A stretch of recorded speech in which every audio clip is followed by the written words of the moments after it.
If you don't know who this guy is, chances are you've either been living like Patrick Star since the 80s, or you're not in the video game space, which frankly means you're unburdened with the unbearable weight of massive, useless knowledge. Sonic, the freedom-fighting, wise-cracking, sometimes werewolf, sometimes Super Saiyan Hedgehog. I love this guy. I really do. Hell, the first video on this channel is just me yapping about Sonic Generations for 20 minutes, but I wouldn't by any means call myself a die-hard Sonic fan, only because I've seen the darkness within the eyes of a die-hard Sonic fan. Regardless, this guy has been around a very large majority of my life. The very first video game I literally ever played was Sonic Unleashed on my stepdad's PS3 on the living room TV whenever the TV wasn't in use, which was practically never, but that made it all the more special. And if you foolishly assume that I eventually beat the game by, saving and loading the game, as most people do, you'd be wrong, because expecting 6-year-old me to know how to save and load a video game, well, you might as well assume I was a chess grandmaster. I was still figuring out the physics of opening a bag of chips. But you wouldn't catch me complaining, because starting over every time meant I got to watch that absolutely bitchin' opening cutscene over and over and over again.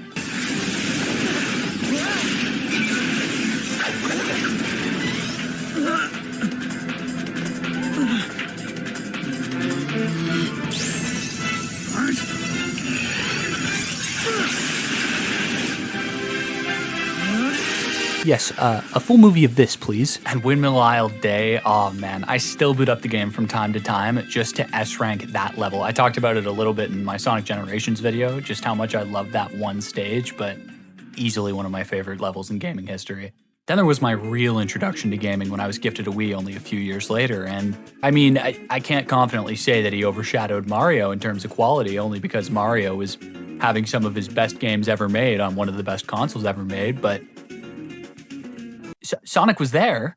Hey guys. No, I'm not giving Sonic's Wii titles enough credit, because I genuinely had an amazing time with at least a few of them. Like, Sonic Colors has my heart, the gameplay's great, and at the time I thought Roger Craig Smith's voice for Sonic was really good, even though now I miss my goat. I just love Latinas, Sonic. What? Coming back to it now, I still absolutely adore the gameplay of Sonic Colors, but admittedly, the story, quips, and even Roger Craig Smith's voice for Sonic don't really jive with me the same way they did when I was a kid. Who they call Baldy Nosehair. Baldy Nosehair? That's the best thing I've heard all day. You're clearly not the real Sonic. Your voice is all wrong. Hey, I worked hard on it. I'm not at all saying that Roger Craig Smith's voice for Sonic is bad. He's had a few really good performances. Off the top of my head, Sonic Frontiers, I think the deep, more mature Sonic really works with his voice. Looks like I'm the only one who made it out of that. Whatever it was.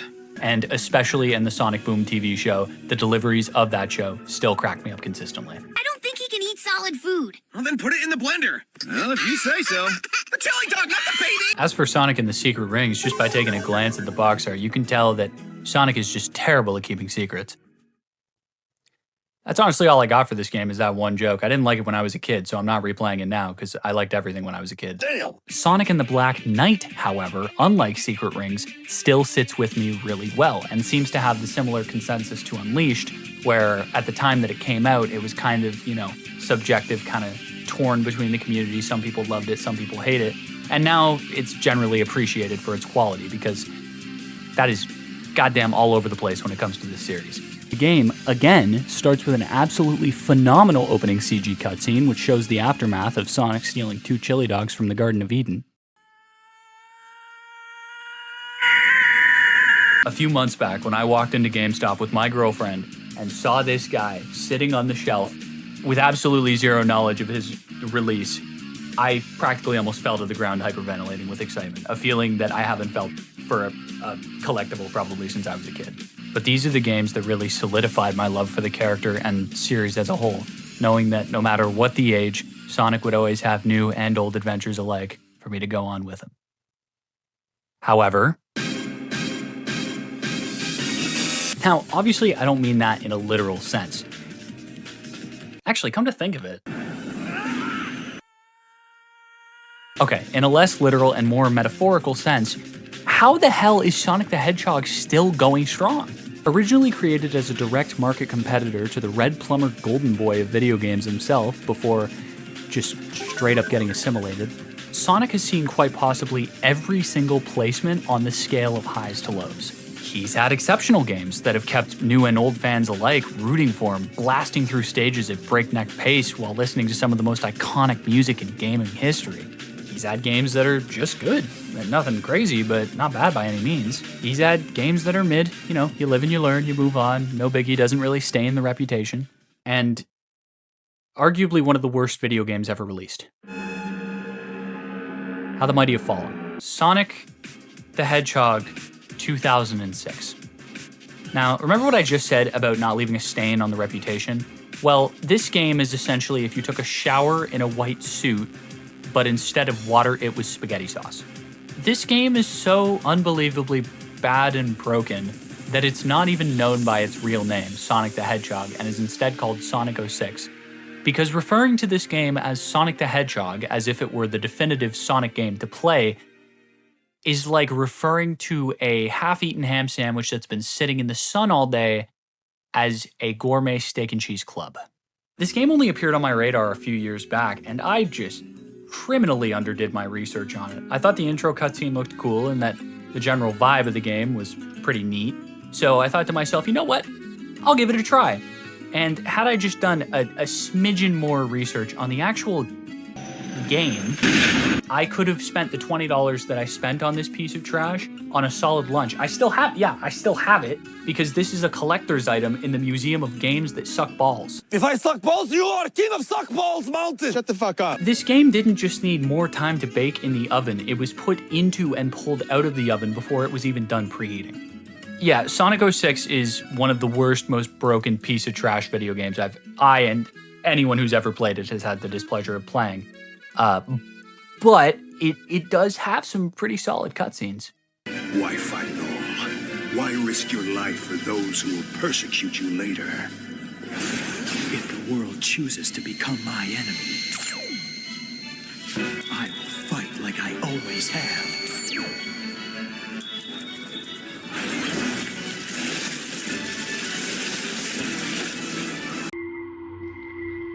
What? There's no fucking way! There's no what? Are we I'm baffled. I can't even believe my eyes. This year marks 35 years of the Sonic the Hedgehog series, and holy frickin' crap has Sega made use of that time to squeeze out as many Sonic-related pieces of media as possible. A bajillion mainline games, a gazillion spin-offs, and oh, yeah, we can't forget more re-releases of the first Sonic the Hedgehog game than there are stars in the sky. No less than half a dozen TV shows, most of which admittedly are pretty good. I like the anime one, the funny one, and the one about the triplets born. A throne awaits, a seer warns of a deadly fate. Give up your children, separate. Bide your time, lie and wait. One almost really bad live-action movie that was bullied into becoming a really good live-action movie that then turned into a trilogy of really good live-action movies. Comics, toys, collectibles, everything. Sonic the Hedgehog, despite having some of the lowest lows, is still having high highs to this day. With undoubtedly more live-action movies to come, with the last 3 making like a bajillion dollars at the box office, and hopefully the next mainline Sonic game being just around the corner, even after 35 years and constant dents on his reputation, Sonic the Hedgehog is just too loved to go anywhere. I have no doubt that in a decade's time, maybe 2, I'll be playing Sonic games new and old with my kids, because if not practically the mascot of video games himself, nor his own creators, can stop this guy from crawling out of the grave time and time again, I don't think it's a stretch to say that Sonic the Hedgehog is the underdog of gaming that just won't die. And we love him for it. But anyways, that's all from me. Thank you so much for stopping by, supporting my little channel, supporting my video. It really does mean the world. If you enjoyed this video, maybe consider dropping a like and a subscribe. And I will really try to make sure that the next video doesn't take 4 months to come out. But that's it. Thank you, and take care. Piece of cake!